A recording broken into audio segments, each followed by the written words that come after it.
అరుణన్న అరుణన్న అన్న కొద్దిగా ఇంకా జరగాలి మీరు.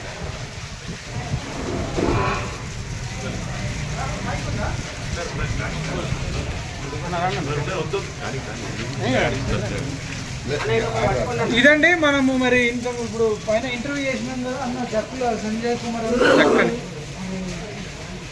చాలా దారుణంగా ఉంది. గాంధీ హాస్పిటల్ నుంచి మరి మనం అపోలో హాస్పిటల్ షిఫ్ట్ చేసిన అంబులెన్స్ వచ్చింది. 7 రోజుల నుంచి బీసీల కోసం 42% స్థానిక సంస్థలలో సీట్లు కావాలని చెప్పి రేవంత్ రెడ్డి ప్రభుత్వం మీద అడిగితే ఇప్పటిదాకా రేవంత్ రెడ్డి కానీ క్యాబినెట్ కానీ ఎమ్మెల్యేలు కానీ ఎవరు పట్టించుకున్న పాపాన పోలేదు. ఆయన వామిటింగ్ అవుతుంది. చాలా చాలా దారుణంగా ఉంది. గాంధీ హాస్పిటల్లో సరిగ్గా పట్టించుకుంటారని మరి రాగా అన్న అపోలో హాస్పిటల్ మాట్లాడి ఇక్కడ ఉంటే బతికడం లేదని చెప్పేసి అన్న మరి ఇక్కడ వేరే అక్కడ షిఫ్ట్ చేయడం జరిగింది.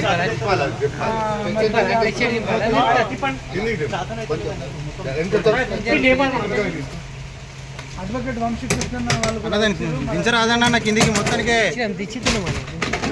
ఇప్పటికైనా స్పందించాలి. పేషెంట్ ఇక్కడ దాకా వచ్చేదాకా మీరు చూసుకుంటుంటారా అన్న? విరమించను అని చెప్తా ఉన్నాడు. మరి 7 రోజుల నుంచి వామిటింగ్ అవుతుంది, బాడీ షవరింగ్ అవుతుంది. దయచేసి అందరూ షేర్ చేయాలి. బీసీలు అందరూ చూడాలి. ప్రతి ఒక్కరికి వీడియో షేర్ చేయాలి.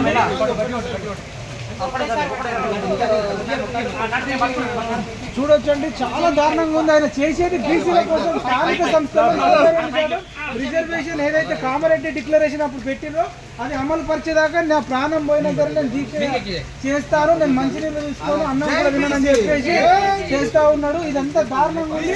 ఇప్పటిదాకా ఎవరు పట్టించుకున్న పాపన పోలేదు. కాంగ్రెస్ ప్రభుత్వం మాట్లాడవచ్చు. ఎంత అన్యాయం అంటే అసలు ఆయన ఎంత అరుపులు కేకలు. జనరల్ గా చేసేది బీసీల కోసం అండి. ఆయన చూడొచ్చు. లైవ్ వీడియో కవర్ చేయాలి. లైవ్ లో రావట్లేదు. రేపు పొద్దున